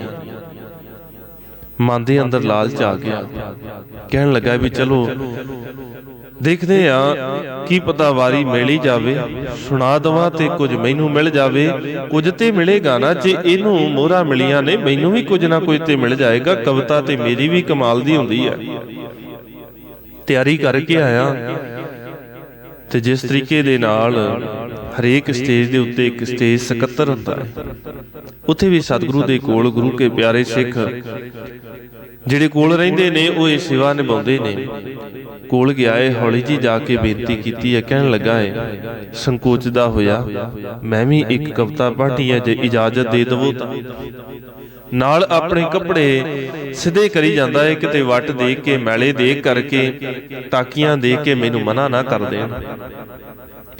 ਉਹ ਸਿੱਖ ਨੇ ਕਿਹਾ ਭਲਿਆ ਇੱਕ ਮਿੰਟ ਰੁਕ ਜਾ, ਮੈਂ ਸਤਿਗੁਰੂ ਦੇ ਕੋਲੋਂ ਪੁੱਛ ਲਵਾਂ, ਕਿਉਂਕਿ ਇੱਥੇ ਜੋ ਵੀ ਹੁੰਦਾ ਏ ਕਲਗੀਧਰ ਪਾਤਸ਼ਾਹ ਦੀ ਇਜਾਜ਼ਤ ਤੋਂ ਬਿਨਾਂ ਕੁਝ ਨਹੀਂ ਹੁੰਦਾ, ਸਾਰਾ ਗੁਰੂ ਹੁਕਮ ਦੇ ਅੰਦਰ ਹੁੰਦਾ ਹੈ। ਸਾਹਿਬ ਨੂੰ ਪੁੱਛਿਆ ਹੈ, ਸਤਿਗੁਰੂ ਕਹਿੰਦੇ ਇਹਨੂੰ ਅਖੀਰ ਦੇ ਵਿੱਚ ਵਾਰੀ ਦੇ ਦਿਓ। ਅਖੀਰ ਦੇ ਵਿੱਚ ਵਾਰੀ ਦੇਣ ਦਾ ਕਾਰਨ ਵੱਡਾ ਇਹ ਸੀ ਵੀ ਇਹਨੂੰ ਪਤਾ ਲੱਗ ਜਾਏ ਵੀ ਇੱਥੇ ਕਿਸ ਪੱਧਰ ਦੀ ਗੱਲ ਹੁੰਦੀ ਹੈ। ਇਹ ਨਾ ਹੋਵੇ ਵੀ ਕੁਝ ਹੋਰ ਹੀ ਚੁੱਕੀ ਫਿਰਦਾ ਹੋਵੇ, ਇਹਨੂੰ ਸਮਝ ਆ ਜਾਏ ਵੀ ਇੱਥੇ ਦਾ ਸਿਧਾਂਤ ਕੀ ਹੈ, ਇੱਥੇ ਦੀ ਵਿਚਾਰਧਾਰਾ ਕੀ, ਇਸ ਤੋਂ ਪਹਿਲੇ ਕਵੀਆਂ ਨੇ ਪੜ੍ਹਿਆ ਕੀ ਹੈ। ਇਸ ਕਰਕੇ ਇਹਨੂੰ ਪਤਾ ਲੱਗ ਜਾਵੇ। ਹੁਣ ਬੈਠਾ ਏ, ਸੋਚਦਾ ਏ ਵੀ ਅਖੀਰ ਦੇ ਵਿੱਚ ਵਕਤ ਦੇ ਦਿੱਤਾ ਏ, ਪਤਾ ਨਹੀਂ ਆਉਣਾ ਕਿ ਨਹੀਂ ਆਉਣਾ ਸਮਾਂ, ਕਿੱਥੋਂ ਸਮਾਂ ਮਿਲਣਾ ਏ। ਇਹਨੇ ਤਾਂ ਕਵੀ ਪਹਿਲੋਂ ਤੋਂ ਬੈਠੇ ਹੋਏ ਨੇ, ਮੇਰੀ ਵਾਰੀ ਕਿੱਥੋਂ ਆਉਣੀ ਹੈ, ਉਦੋਂ ਨੂੰ ਤਾਂ ਸਭ ਨੇ ਥੱਕ ਜਾਣਾ, ਮੈਨੂੰ ਕਿਹਨੇ ਸੁਣਨਾ ਏ। ਅਜੇ ਮਨ ਦੇ ਅੰਦਰ ਸੋਚਦਾ ਏ, ਬਾਰ-ਬਾਰ ਕਲਗੀਧਰ ਪਾਤਸ਼ਾਹ ਵਾਲੇ ਪਾਸੇ ਦੇਖਦਾ ਏ, ਦੇਖਦਾ ਹੈ ਸਤਿਗੁਰੂ ਵੀ ਦੇਖਦੇ ਨੇ। ਕੁਝ ਵਕਤ ਨਿਕਲਿਆ ਏ, ਸਾਹਿਬ ਨੇ ਸਿੱਖ ਨੂੰ ਕੋਲ ਬੁਲਾਇਆ, ਕਹਿਣ ਲੱਗੇ ਨੇ ਇਸ ਕਵੀ ਨੂੰ ਜਾ ਕੇ ਪੁੱਛੋ ਵੀ ਇਹਨੇ ਕੁਝ ਛਕਿਆ ਹੈ। ਹੁਣ ਇਹਨੇ ਜਦੋਂ ਦੇਖਿਆ ਇੱਕ ਸਿੱਖ ਮੇਰੇ ਵੱਲ ਤੋਰਿਆ ਹੈ ਸਾਹਿਬ ਨੇ, ਤੇ ਉਹ ਬਾਹਰ ਨਿਕਲਿਆ, ਉਹਨੇ ਆਵਾਜ਼ ਮਾਰੀ ਆ ਵੀ ਬਾਹਰ ਆ। ਮਨ ਦੇ ਅੰਦਰ ਖਿਆਲ ਆ ਗਿਆ, ਕਹਿੰਦਾ ਕਿ ਧੱਕੇ ਮਿਲਦੇ ਸਨ, ਅੱਜ ਇਹਨਾਂ ਨੇ ਪਿਆਰ ਨਾਲ ਮਨਾ ਕਰ ਦੇਣਾ ਹੈ। ਕਰਨਾ ਤੇ ਇਹਨਾਂ ਵੀ ਮਨਾ ਹੀ ਆ ਮੇਰੀ ਹਾਲਤ ਦੇਖ ਕਰਕੇ, ਵੀ ਕੱਪੜੇ ਇਦਾਂ ਦੇ ਨੇ, ਦੂਜਾ ਸਫ਼ਰ ਇੰਨਾ ਲੰਬਾ ਹੈ, ਤੀਜਾ ਖਾਧਾ ਕੁਝ ਨਹੀਂ ਹੈ। ਤੇ ਹੱਥ ਜੋੜੇ ਨੇ ਪੁੱਛਿਆ ਵੀ ਹਾਂਜੀ ਦੱਸੋ। ਸਿੱਖ ਕਹਿੰਦਾ ਇਹ ਕੁਝ ਛਕਿਆ ਹੈ। ਸਤਿਗੁਰੂ ਪੁੱਛਦੇ ਨੇ ਲੱਗਦਾ ਹੈ ਤੂੰ ਭੁੱਖਾ ਹੈ, ਸਫ਼ਰ ਕਰਕੇ ਆਇਆ ਹੈ, ਕੁਝ ਛਕਿਆ ਹੈ। ਕਹਿਣ ਲੱਗਾ, ਨਹੀਂ ਜੀ, ਸਫ਼ਰ ਕਰਕੇ ਆਇਆ, ਇੰਨੀ ਸਮਰੱਥਾ ਨਹੀਂ ਸੀ ਵੀ ਰਸਤੇ ਦੇ ਵਿੱਚੋਂ ਕੁਝ ਛਕ ਸਕਾਂ। ਉਸੇ ਕਹਿਣ ਲੱਗਾ ਵੀ ਜਾ ਭਾਈ, ਲੰਗਰ ਦੇ ਵਿੱਚੋਂ ਭੋਜਨ ਛਕ ਕੇ ਆ, ਜਾ ਕੇ ਪਾਣੀ ਪੂਣੀ ਪੀ, ਫਿਰ ਆਵੀਂ, ਫਿਰ ਤੈਨੂੰ ਸਮਾਂ ਸਤਿਗੁਰੂ ਕਹਿੰਦੇ ਦੇਵਾਂਗੇ। ਉਹ ਕਹਿੰਦਾ ਵੀ ਚਲੋ ਕੁਝ ਨਹੀਂ, ਅੱਜ ਤੱਕ ਧੱਕੇ ਮਿਲਦੇ ਸਨ, ਹੁਣ ਰੋਟੀ ਤਾਂ ਮਿਲੀ ਹੈ, ਸਮਾਂ ਮਿਲੇਗਾ ਤੇ ਫਿਰ ਵੇਖਾਂਗੇ, ਨਹੀਂ ਤਾਂ ਕੋਈ ਗੱਲ ਨਹੀਂ। ਉਸੇ ਕਹਿਣ ਲੱਗਾ, ਇੱਥੇ ਦਾ ਸਿਧਾਂਤ ਹੈ, ਪਹਿਲਾ ਪੰਗਤ ਪਾਛੈ ਸੰਗਤ, ਇਸ ਕਰਕੇ ਪਹਿਲਾਂ ਭੋਜਨ ਛਕ ਕੇ ਆ, ਫਿਰ ਆਵੇਂ। ਗਿਆ ਹੈ, ਭੋਜਨ ਛਕ ਕੇ ਆਇਆ, ਸਤਿਗੁਰੂ ਦੇ ਕੋਲ ਪਹੁੰਚਿਆ ਹੈ, ਫਿਰ ਆ ਕੇ ਬੈਠਾ ਤੇ ਸਤਿਗੁਰੂ ਦੇ ਕੋਲ ਆ ਕੇ ਉਹਨੇ ਇੱਕ ਬਿੱਤ ਸੁਣਾਇਆ ਹੈ, ਪਾਸ ਠਾਡੋ ਝਗਰਤ ਝੁਕਤ ਦਰੇਰੋ ਮੋਹੇ, ਬਾਤ ਨਾ ਕਰਨ ਪਾਉ ਮਹਾਬਲੀ ਵੀਰ ਸੋ।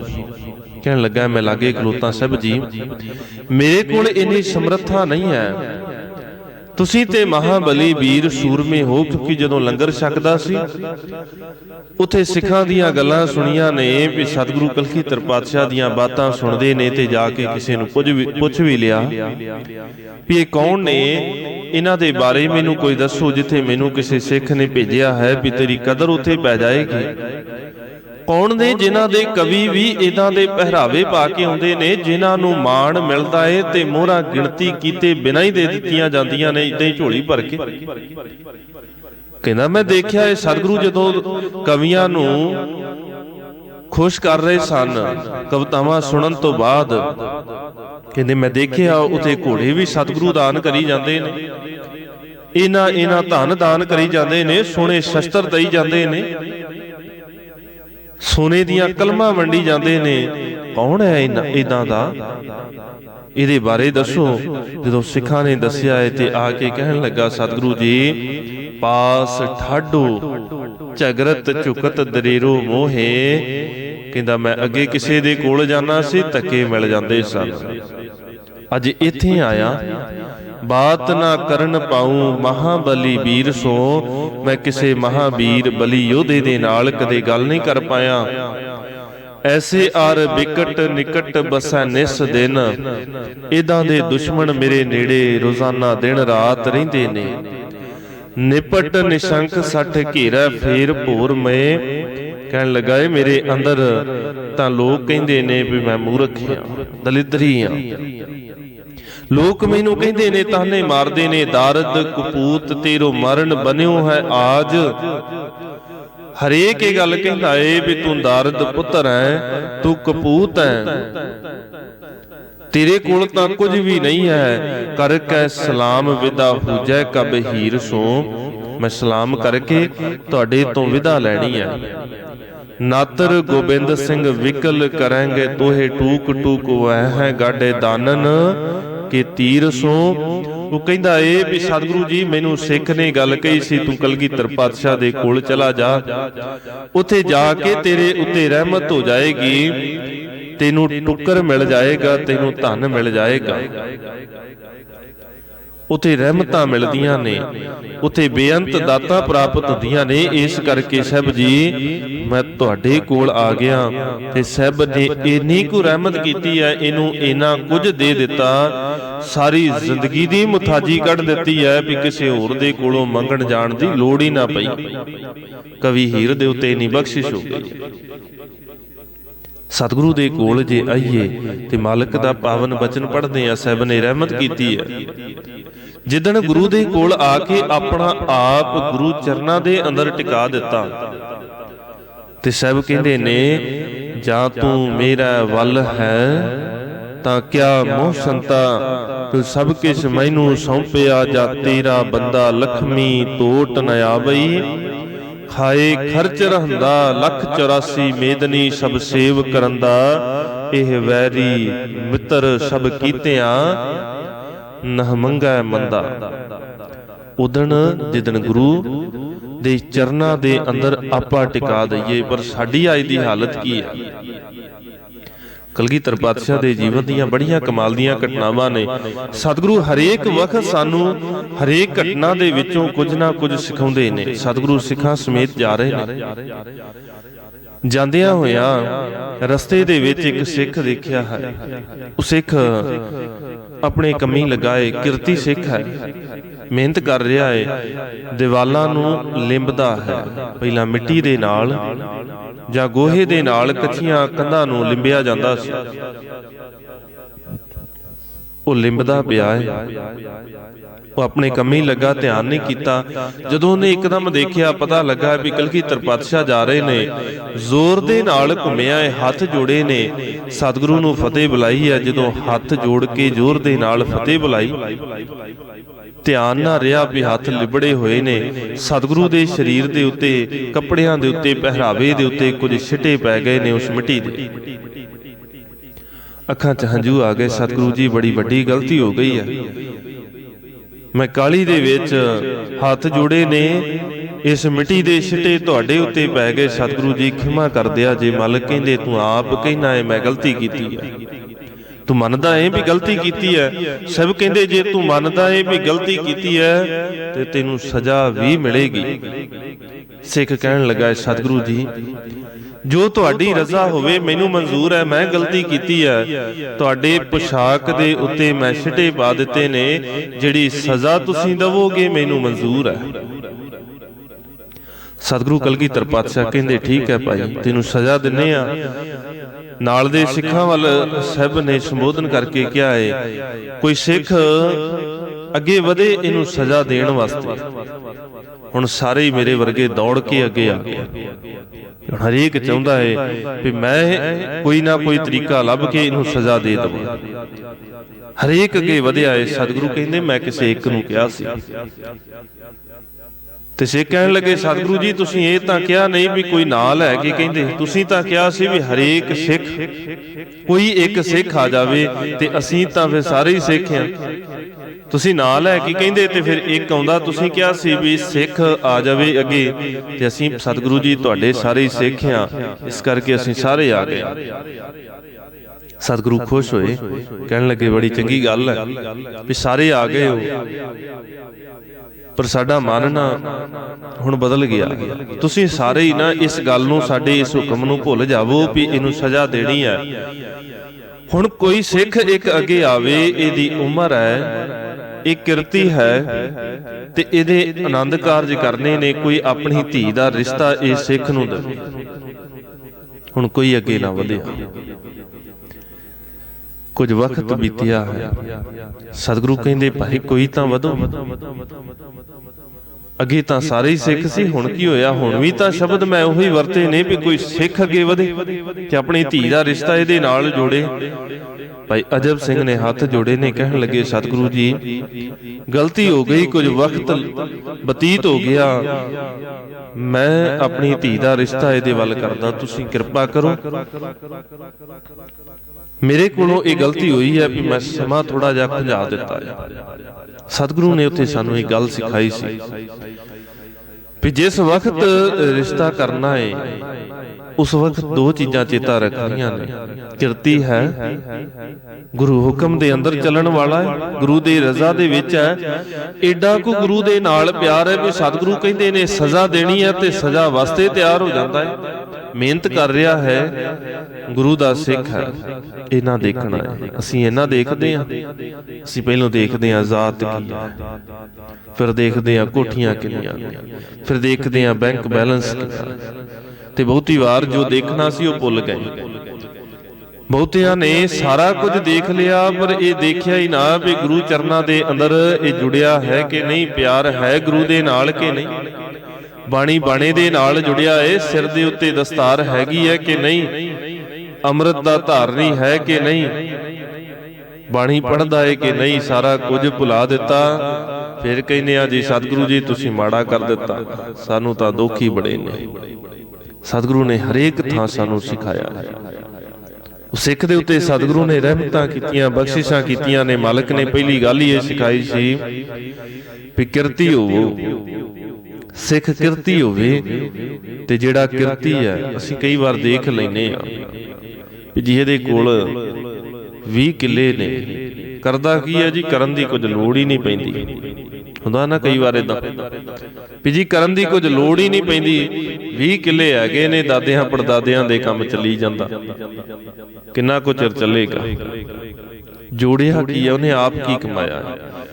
ਜਿੱਦਣ ਅਸੀਂ ਇਹ ਦੇਖਣ ਲੱਗ ਗਏ ਨਾ ਵੀ ਇਹ ਆਪ ਕੀ ਕਮਾਉਂਦਾ, ਟੱਬਰ ਨੇ ਤੇ ਬੜਾ ਕੁਝ ਕਮਾ ਕੇ ਦਿੱਤਾ। ਮੈਂ ਬਹੁਤ ਵੇਖੇ ਨੇ ਆਪਣੀ ਜ਼ਿੰਦਗੀ ਦੇ ਅੰਦਰ, ਟੱਬਰਾਂ ਨੇ ਬੜਾ ਕੁਝ ਕਮਾਇਆ ਤੇ ਅਖੀਰ ਸਾਰਾ ਕੁਝ ਹੀ ਉਹਨਾਂ ਨੇ ਗਵਾ ਦਿੱਤਾ, ਜਿਨ੍ਹਾਂ ਨੇ ਮਿਹਨਤਾਂ ਨਹੀਂ ਕੀਤੀਆਂ, ਕਿਰਤੀ ਨਹੀਂ ਜਿਹੜੇ।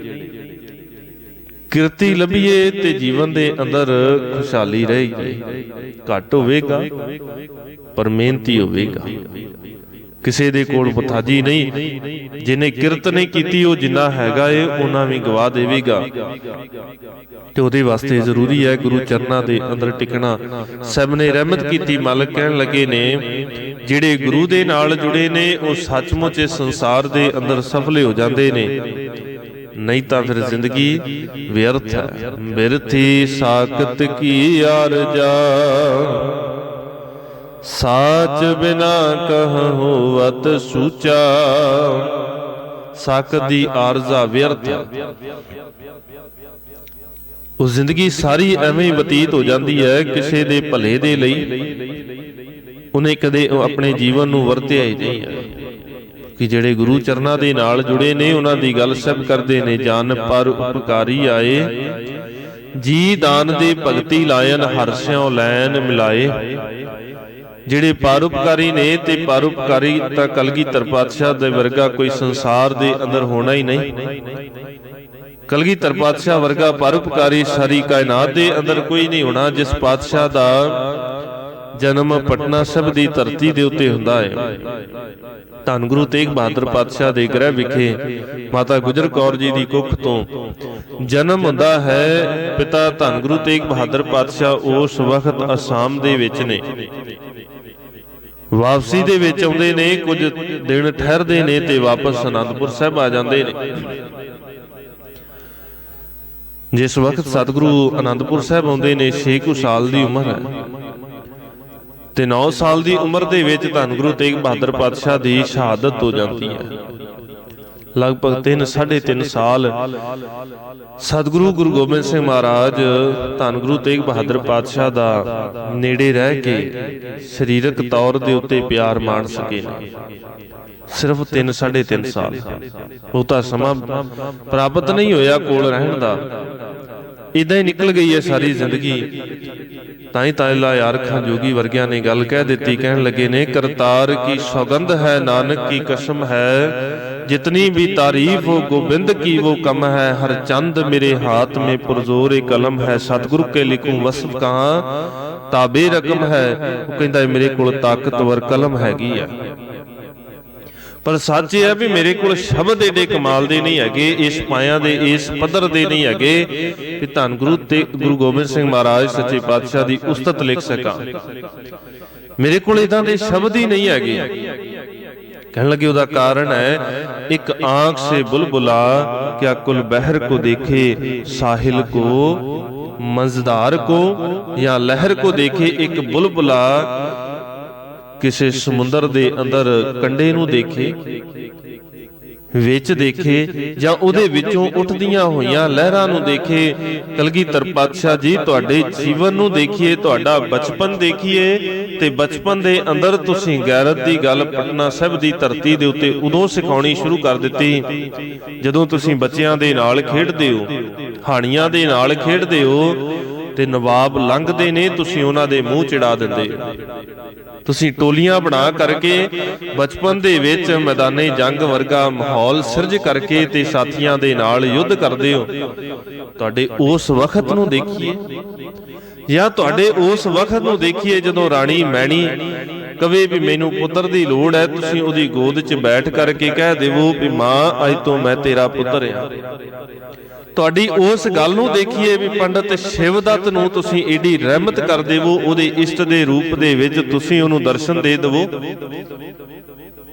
ਜਾਂ ਤੁਹਾਡਾ ਉਹ ਜੀਵਨ ਦੇਖੀਏ ਜਦੋਂ 9 ਸਾਲ ਦੀ ਉਮਰ ਦੇ ਵਿੱਚ ਤੁਸੀਂ ਧੰਨ ਗੁਰੂ ਤੇਗ ਬਹਾਦਰ ਪਾਤਸ਼ਾਹ ਪਿਤਾ ਨੂੰ ਕਿਸੇ ਦੇ ਪੁੱਤਰ ਬਚਾਉਣ ਵਾਸਤੇ, ਕਿਸੇ ਦੇ ਪੁੱਤਰਾਂ ਦੇ ਸਿਰ ਤੋਂ ਸਾਇਆ ਨਾ ਉੱਠੇ ਤੁਸੀਂ ਪਿਤਾ ਤੋਰ ਦਿੰਦੇ ਹੋ। ਜਦੋਂ ਆ ਕੇ ਕਹਿੰਦੇ ਨੇ ਨਾ ਕਸ਼ਮੀਰੀ ਪੰਡਤ, ਸਤਿਗੁਰੂ ਜੀ ਹੁਣ ਸਾਡਾ ਧਰਮ ਨਹੀਂ ਬਚਦਾ, ਸਾਡੇ ਪੁੱਤਰ ਨਹੀਂ ਬਚਦੇ, ਸਾਡੇ ਘਰ ਘਾਟ ਨਹੀਂ ਬਚਦੇ, ਸਾਡੀਆਂ ਧੀਆਂ ਦੀ ਇੱਜ਼ਤ ਨਹੀਂ ਬਚਦੀ, ਤੁਸੀਂ ਕਿਰਪਾ ਕਰੋ। ਤੇ ਸਾਹਿਬ ਨੇ ਗੱਲ ਕੀਤੀ ਸੀ ਕਿ ਕੋਈ ਮਹਾਂਪੁਰਖ ਤੁਹਾਡੇ ਲਈ ਕੁਰਬਾਨੀ ਦੇਵੇ, ਫਿਰ ਇਹ ਬਖਸ਼ਿਸ਼ ਹੋ ਸਕਦੀ ਹੈ, ਫਿਰ ਤੁਹਾਡਾ ਧਰਮ ਬਚ ਸਕਦਾ ਹੈ। ਤੇ ਕਲਗੀਧਰ ਪਾਤਸ਼ਾਹ ਜੀ ਤੁਹਾਡਾ ਉਹ ਰੂਪ ਦੇਖੀਏ, ਜਦੋਂ ਤੁਸੀਂ ਇਹ ਗੱਲ ਕਹਿ ਦੇਵੋ ਵੀ ਸਤਿਗੁਰੂ ਜੀ ਗੁਰੂ ਨਾਨਕ ਦੇ ਘਰ ਤੋਂ ਵੱਡਾ ਕੋਈ ਦਰ ਕਿਹੜਾ ਹੈ ਜਿਹੜਾ ਕਿਸੇ ਦੇ ਉੱਤੇ ਬਖਸ਼ਿਸ਼ਾਂ ਪਰਉਪਕਾਰ ਕਰ ਸਕਦਾ ਹੋਵੇ। ਤੁਹਾਡਾ ਉਹ ਰੂਪ ਦੇਖੀਏ, ਜਦੋਂ ਤੁਹਾਨੂੰ ਕਵੇ ਕੋਈ ਆਖੇ ਵੀ ਕੁਰਬਾਨੀ ਦਾ ਮਤਲਬ ਸਮਝਦੇ ਹੋ, ਆਪਾਂ ਵਾਰਨ ਦਾ ਮਤਲਬ ਸਮਝਦੇ ਹੋ, ਪਿਤਾ ਦੀ ਗੋਦ ਨਹੀਂ ਮਿਲਣੀ, ਤੇ ਤੁਸੀਂ ਅੱਗਿਓਂ ਕਹਿ ਦੇਵੋ ਵੀ ਜੇ ਲੱਖਾਂ ਦੀ ਗੋਦ ਬਚਦੀ ਹੋਵੇ ਨਾ, ਲੱਖਾਂ ਪੁੱਤਰਾਂ ਦੇ ਕੋਲ ਇਹ ਵਕਤ ਹੋਵੇ ਵੀ ਉਹ ਆਪਣੇ ਬਾਪ ਦੀ ਗੋਦ ਦੇ ਵਿੱਚ ਬੈਠ ਸਕਣ, ਤੇ ਇਹਦਾ ਮੁੱਲ ਮੈਨੂੰ ਇਹ ਤਾਰਨਾ ਪੈ ਜਾਵੇ ਵੀ ਮੈਨੂੰ ਗੋਦ ਨਾ ਮਿਲੇ ਤੇ ਮੈਨੂੰ ਇਹ ਸੌਦਾ ਮਨਜ਼ੂਰ ਹੈ, ਕੋਈ ਗੱਲ ਨਹੀਂ ਹੈ। ਤੁਹਾਡਾ ਉਹ ਰੂਪ ਦੇਖੀਏ ਕਿ ਜਦੋਂ ਤੁਸੀਂ ਰਣਜੀਤ ਨਗਾੜਾ ਐਸਾ ਕਮਾਲ ਦਾ ਤਿਆਰ ਕਰ ਦਿੰਦੇ ਹੋ ਵੀ ਭੀਮ ਚੰਦ ਵਰਗੇ ਪਹਾੜੀ ਰਾਜਿਆਂ ਦੇ ਕੰਨ ਪੱਟਣੇ ਸ਼ੁਰੂ ਹੋ ਜਾਂਦੇ ਨੇ। ਤੁਹਾਡਾ ਉਹ ਰੂਪ ਦੇਖੀਏ, ਤੁਸੀਂ ਮੈਦਾਨੇ ਜੰਗ ਦੇ ਅੰਦਰ ਉਤਰਦੇ ਹੋ ਤੇ ਸੰਸਾਰ ਭਰ ਦੇ ਯੋਧੇ ਇਹ ਗੱਲ ਕਹਿ ਉੱਠਦੇ ਨੇ, ਸਤਿਗੁਰੂ ਵਰਗਾ ਤੇ ਕੋਈ ਤੀਰ ਅੰਦਾਜ਼ ਨਹੀਂ ਹੈ, ਸਤਿਗੁਰੂ ਵਰਗਾ ਤੇ ਕੋਈ ਬਲਸ਼ਾਲੀ ਯੋਧਾ ਨਹੀਂ ਹੈ। ਤੁਹਾਡਾ ਉਹ ਦੇਖੀਏ, ਜਾਂ ਫਿਰ ਉਹ ਵਕਤ ਦੇਖੀਏ ਜਦੋਂ ਤੁਸੀਂ ਆਨੰਦਪੁਰ ਦਾ ਕਿਲਾ ਛੱਡੋ ਤੇ ਇਹ ਗੱਲ ਕਹਿ ਦੇਵੋ, ਤੇਰਾ ਕੀਆ ਮੀਠਾ ਲੱਗੈ ਹਰ ਨਾਮ ਪਦਾਰਥ ਨਾਨਕ ਮੰਗੈ। ਜਾਂ ਉਹ ਤੁਹਾਡੇ ਦ੍ਰਿੜਤਾ, ਬਾਣੀ ਦੇ ਨਾਲ ਪਿਆਰ ਤੇ ਅੰਦਰ ਦਾ ਟਿਕਾ ਦੇਖੀਏ, ਜਦੋਂ ਸਰਸਾ ਦੇ ਕੰਢੇ ਦੇ ਉੱਤੇ ਜਿੱਥੇ ਪਿੱਛੋਂ ਫੌਜ ਚੜੀ ਆਉਂਦੀ ਹੋਵੇ ਤੇ ਉੱਥੇ ਵੀ ਤੁਸੀਂ ਆਸਾ ਕੀ ਵਾਰ ਦਾ ਕੀਰਤਨ ਸ਼ੁਰੂ ਕਰ ਦਿਓ। ਉਹ ਵਕਤ ਦੇਖੀਏ ਜਦੋਂ ਤੁਸੀਂ ਆਪਣੇ ਹੱਥਾਂ ਦੇ ਨਾਲ ਚਮਕੌਰ ਦੀ ਗੜੀ ਦੇ ਵਿੱਚੋਂ ਸਾਹਿਬਜ਼ਾਦਿਆਂ ਨੂੰ ਤੇ ਪਿਆਰੇ ਖਾਲਸੇ ਨੂੰ ਤਿਆਰ ਕਰਕੇ ਭੇਜ ਦਿਓ। ਤੁਹਾਡਾ ਕਿਹੜਾ ਕਿਹੜਾ ਵਕਤ ਦੇਖੀਏ। ਤਾਈਓ ਕਹਿੰਦਾ ਏ, ਇੱਕ ਆਂਖ ਸੇ ਬੁਲਬੁਲਾ ਕਿਆ ਕੁਲ ਬਹਿਰ ਕੋ ਦੇਖੇ, ਸਾਹਿਲ ਕੋ ਮੰਝਧਾਰ ਕੋ ਜਾਂ ਲਹਿਰ ਕੋ ਦੇਖੇ। ਤੁਹਾਡਾ ਤੇ ਹਰੇਕ ਵਕਤ ਹੀ ਕਮਾਲ ਦਾ ਰਿਹਾ ਹੈ। ਜਾਂ ਅੱਲਾ ਯਾਰ ਖਾਨ ਜੋਗੀ ਦਾ ਸ਼ੇਰ ਅੱਗੇ ਵੀ ਆਪਾਂ ਕਈ ਵਾਰ ਸਾਂਝਾ ਕੀਤਾ ਹੈ, ਜਦੋਂ ਗੱਲ ਕਰਦਾ ਹੈ ਵੀ ਦੁਸ਼ਮਣ ਨੇ ਤੁਹਾਨੂੰ ਕਦੇ ਸੰਭਲ ਨਹੀਂ ਦਿੱਤਾ, ਅੱਦਾ ਨੇ ਤੁਝੇ ਕभी संभलने ना दिया था, तेरे गुले गुलशन को कभी खिलने ना दिया था, काटा दिले पुरखों से कभी निकलने ना दिया था, जिस रण में लड़ा बेसरो सामान लड़ा तू, 100 सिंह लिए लाखों पे जा जा के पड़ा तू।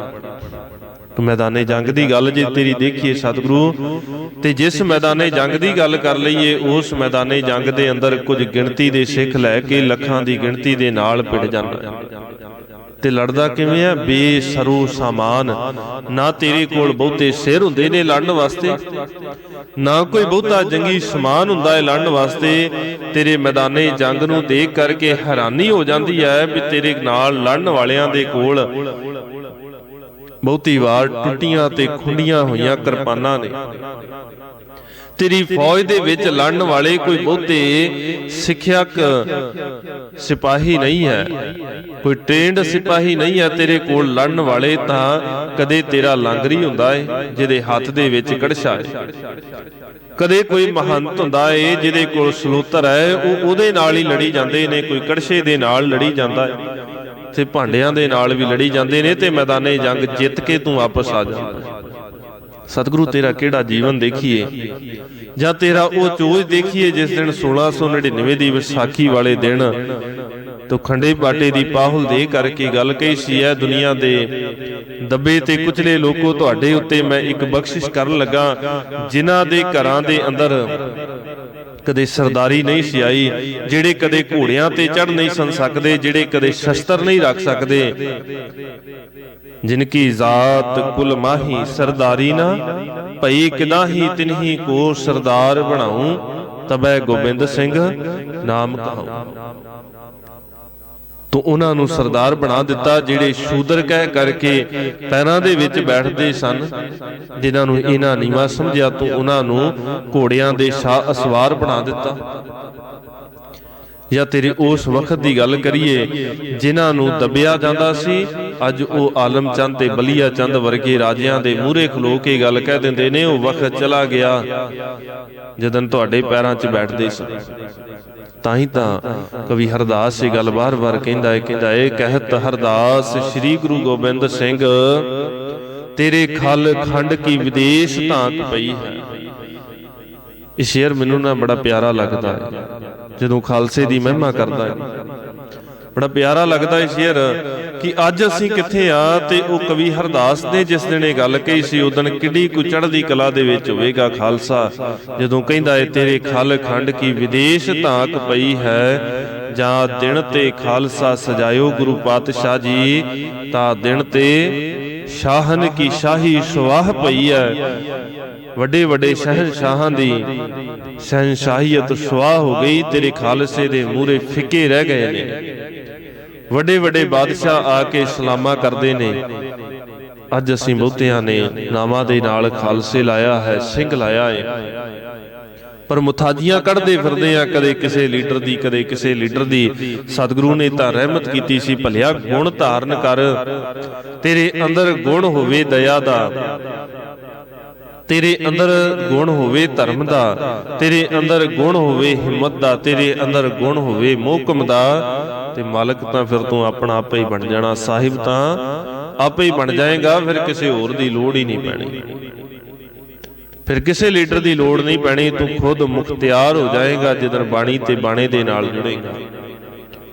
ਤੇ ਸਭ ਨੇ ਰਹਿਮਤ ਕੀਤੀ ਹੈ ਭਾਈ, ਇਹਨਾਂ ਦਾ ਸਭ ਨੇ ਰਹਿਮਤ ਕਰਕੇ ਖਾਲਸਾ ਸਜਾਇਆ ਹੈ, ਜਿਹਦੇ ਗੁਣ ਨੇ ਜਾਗਤ ਜੋਤ ਜਪੈ ਨਿਸਬਾਸੁਰ। ਜਿਹੜਾ ਸਦੀਵੀ ਜਾਗਤ ਜੋਤ ਨੂੰ ਜਪਦਾ ਏ, ਜਿਹੜਾ ਝੂਠੀਆਂ ਜੋਤਾਂ ਦੇ ਪਿੱਛੇ ਨਹੀਂ ਤੁਰਿਆ ਫਿਰਦਾ ਜੀ, ਅਸੀਂ ਤਾਂ ਫਲਾਣੇ ਬਾਬਿਆਂ ਦੀ ਜੋਤ ਜਗਾਉਂਦੇ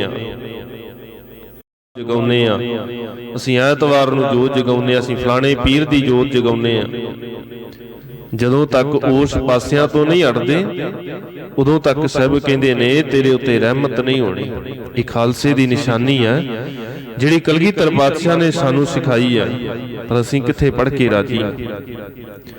ਅਸੀਂ ਕਿਦਣ ਬਾਣੀ ਨੂੰ ਪੜ੍ਹਿਆ ਹੈ ਸੁਰਤ ਕਰਕੇ, ਜਿੱਦਣ ਬਾਣੀ ਨੂੰ ਸੁਰਤ ਕਰਕੇ ਪੜ੍ਹਨਾ ਸ਼ੁਰੂ ਕਰ ਦੇਵਾਂਗੇ, ਸਭ ਕਹਿੰਦੇ ਉਸੇ ਦਿਨ ਤੇਰੇ ਉੱਤੇ ਰਹਿਮਤ ਹੋ ਜਾਏਗੀ, ਉਦਣ ਤੇਰੇ ਉੱਤੇ ਦਇਆ ਹੋਏਗੀ। ਇਹ ਖਾਲਸੇ ਦੀਆਂ ਨਿਸ਼ਾਨੀਆਂ ਤੈਨੂੰ ਸਮਝ ਆ ਜਾਣਗੀਆਂ, ਤੈਨੂੰ ਪਤਾ ਲੱਗ ਜਾਏਗਾ ਕਿ ਅਸਲ ਦੇ ਵਿੱਚ ਖਾਲਸਾ ਹੈ ਕੀ। ਨਾਮ ਦੇ ਨਾਲ ਲਿਖਾ ਤੇ ਅਸੀਂ ਬੜੇ ਲੈਨੇ ਆ, ਪਰ ਸਭ ਕਹਿੰਦੇ ਨੇ ਜਾਗਤ ਜੋਤ ਜਪੈ ਨਿਸਬਾਸੁਰ, ਏਕ ਬਿਨਾ ਮਨ ਨਾਇਕ ਨ ਆਨੈ, ਪੂਰਨ ਪ੍ਰੇਮ ਪ੍ਰਤੀਤ ਸਜੈ। ਪੂਰਨ ਪ੍ਰੇਮ ਹੋਵੇ, ਪ੍ਰਤੀਤ ਹੋਵੇ। ਵਰਤ ਕੋਈ ਵਰਤ ਨਾ ਰੱਖਦਾ ਹੋਵੇ, ਅੱਜ ਅਸੀਂ ਬੜੇ ਵਰਤ ਰੱਖਦੇ ਹਾਂ।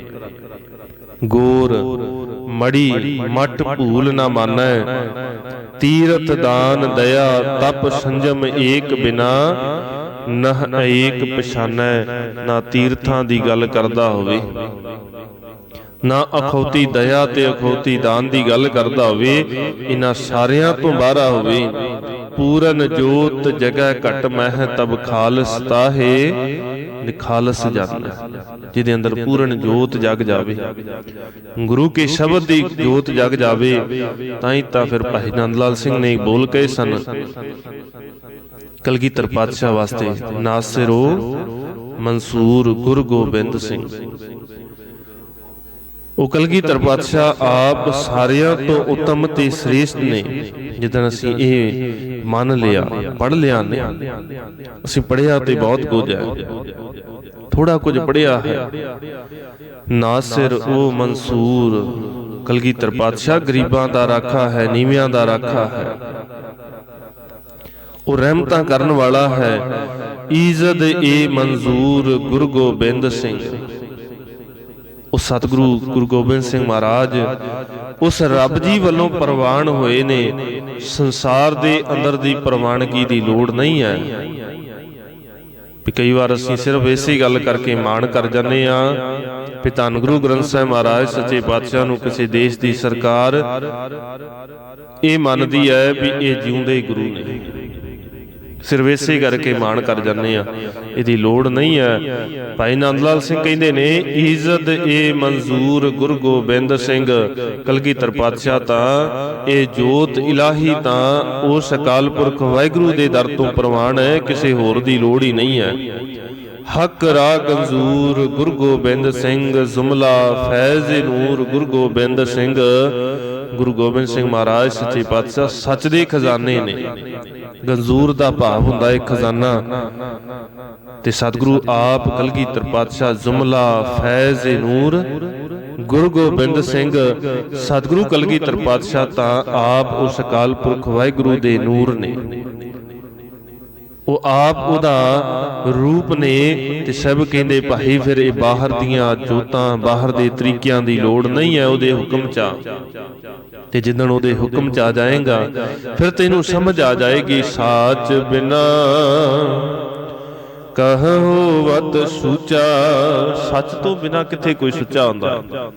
ਕਈ ਵਾਰ ਸਾਨੂੰ ਲੱਗਦਾ ਹੈ ਨਾ ਵੀ ਸੁੱਚੇ ਹੋਣਾ ਜੀ, ਸੁੱਚੇ ਹੋ ਕੇ ਆਓ, ਹੱਥ ਪੈਰ ਧੋ ਲੈਣੇ, ਇਹ ਸਰੀਰਕ ਸਫਾਈ ਆ।